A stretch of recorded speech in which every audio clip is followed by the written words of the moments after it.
Have you ever wondered how the elections at Boca Juniors, one of the most successful football clubs in the world, work?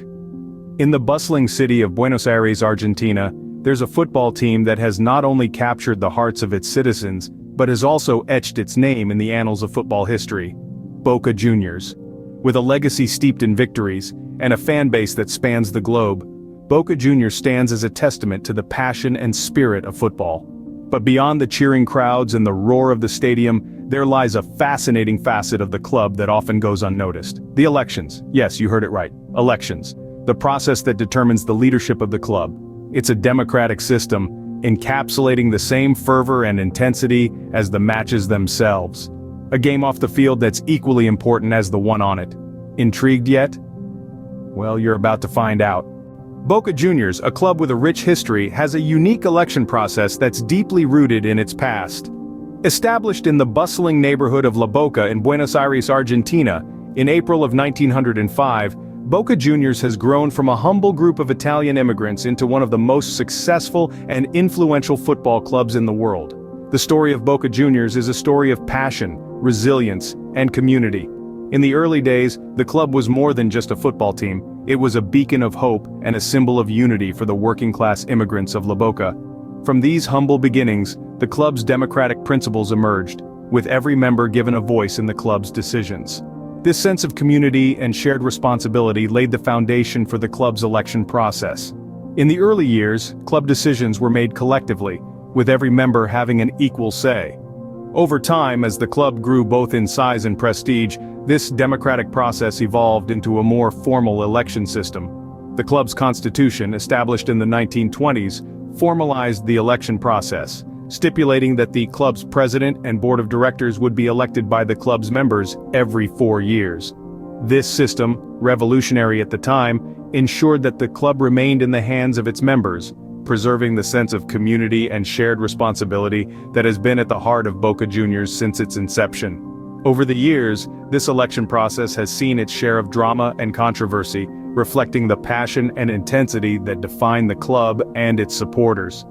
From the club's humble beginnings in the working-class neighborhoods of La Boca to its current status as one of the world's most renowned football clubs, the democratic principles and community spirit that underpin Boca Juniors have remained unchanged.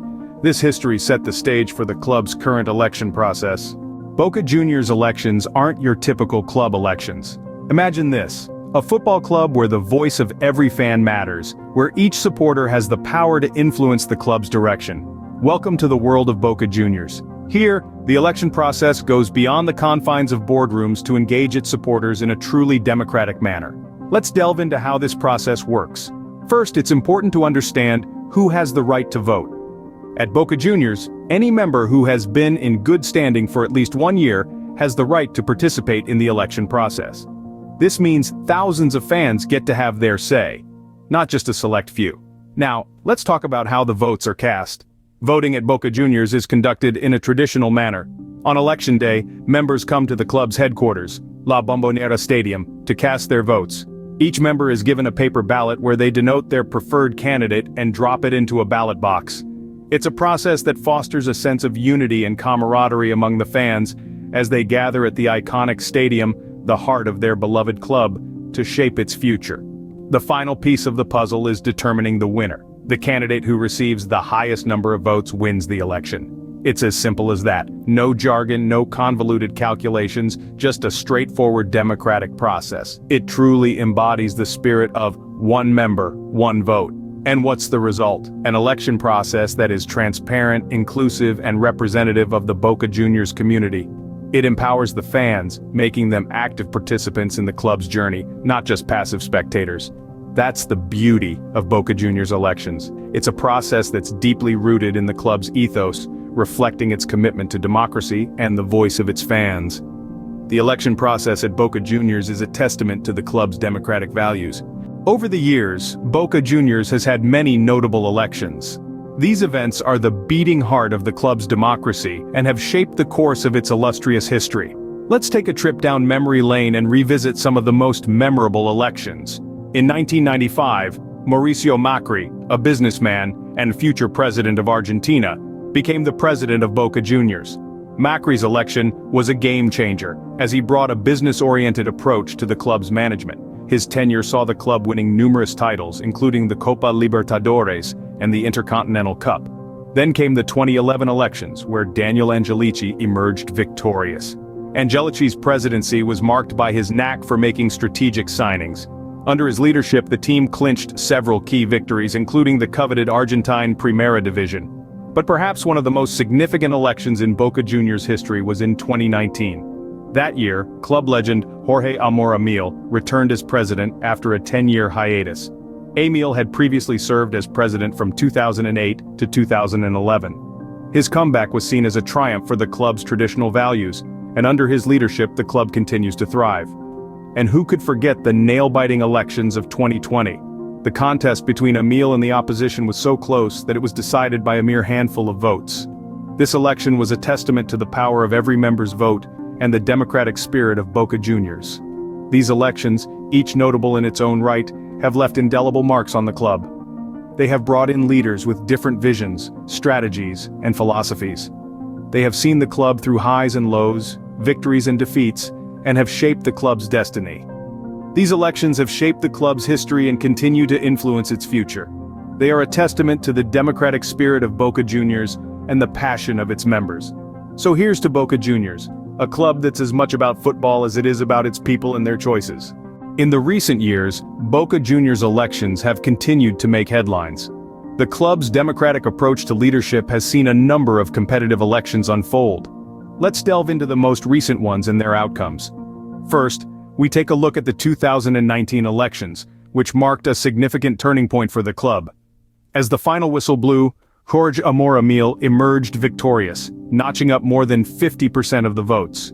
His victory signaled a shift in the club's direction, with promises of a more inclusive and community-driven approach to management.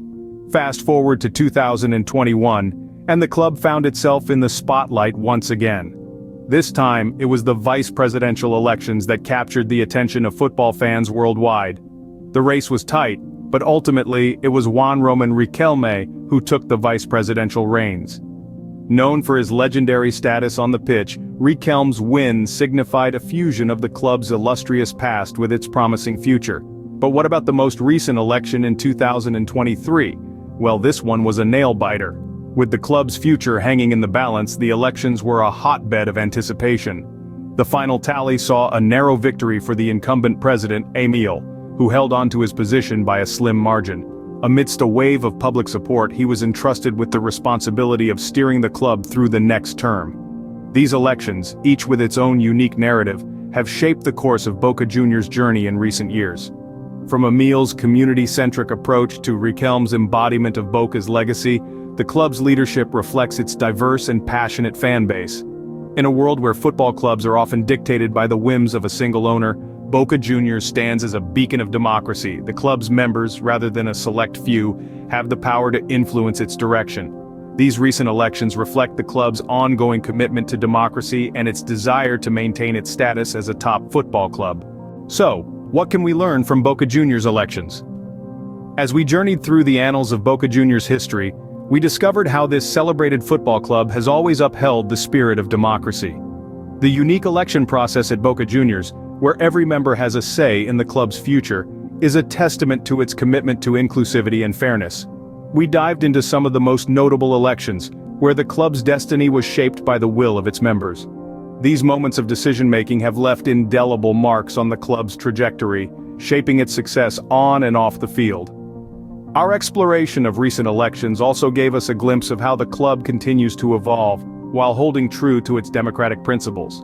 The passion of the Boca Juniors community, the fervor of the elections, and the desire to keep pushing the club forward are all integral parts of this beloved football institution. No matter how you look at it, the elections at Boca Juniors are a fascinating aspect of the club's identity and a testament to its democratic values.